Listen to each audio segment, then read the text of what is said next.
여러분 안녕하세요, 디프로그입니다. 판상형 아파트가 활개치던 시절을 지나서 지금은 타워형 아파트가 더 많아지고 있어요. 오늘은 이 타워형 아파트 중에서도 B타입 아파트 인테리어를 소개해 드리려고 합니다. 이렇게 긴 복도를 갖게 되는 타워형 B타입 레이아웃, 어떻게 해야 더 좋은 인테리어가 되는지 오늘 함께 이야기해 볼 수 있도록 하겠습니다. 여러분, 방이 보통 하나 남게 되면 어떤 용도로 사용하시겠어요? 나중에 어떻게 될지 모르니까 비워두겠다 이러면 그냥 창고 됩니다. 그냥 쓰레기통 되는 거예요. 그래서 방이 하나 남더라도 이 방에 이름을 붙여주면 좋습니다. 예를 들어서 뭐 드레스룸이라던가 아니면 서재라던가 뭐 아이 놀이방이라던가 그런 식으로요.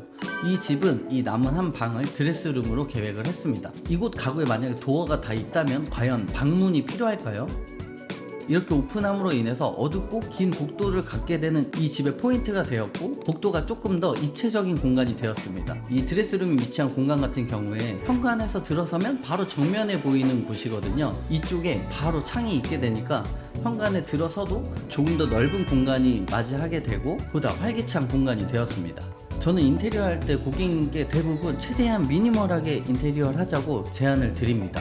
전체 공간을 인테리어로 막 이렇게 빡세게 만들게 되면 그때는 예쁠지 몰라도 1년 뒤, 5년 뒤, 10년 뒤엔 어떨까요? 그때도 예쁠까요? 우리 한번 체리색 몰딩을 생각해 보자고요. 이게 그때는 촌스럽지 않았다니까요. 되려 고급 아파트의 상징이었습니다.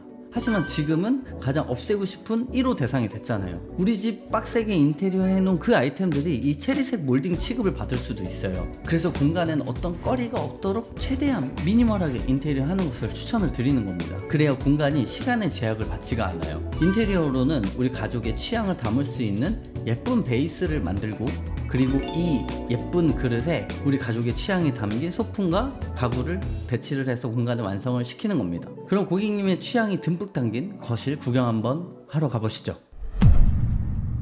대부분의 가구들이 고컨셉 제품이고 조명은 비비아 제품입니다. 인테리어를 계획 중이시라면 인테리어 예산을 인테리어에 전부 투자하지 마시고 소품과 가구에도 할애를 해줘서 공간을 조금 더 완성도 있게 만들 수 있도록 계획하면 좋을 것 같아요. 가구 브랜드도 정말 많거든요. 이런 가구 브랜드들을 공부하는 것도 재미가 쏠쏠하고요. 우리 가족들의 취향은 어떤 건지 이렇게 서로 공유하는 이 과정마저도 굉장히 행복한 일이라고 생각을 합니다. 인테리어가 결과도 중요하지만 만들어가는 과정도 전 되게 중요하다고 생각을 하거든요. 인테리어 업체와 고객 간의 관계, 가족들과 이 공간을 계획하면서 소통하는 이 과정도 되게 소중한 추억이 되실 거라고 생각합니다.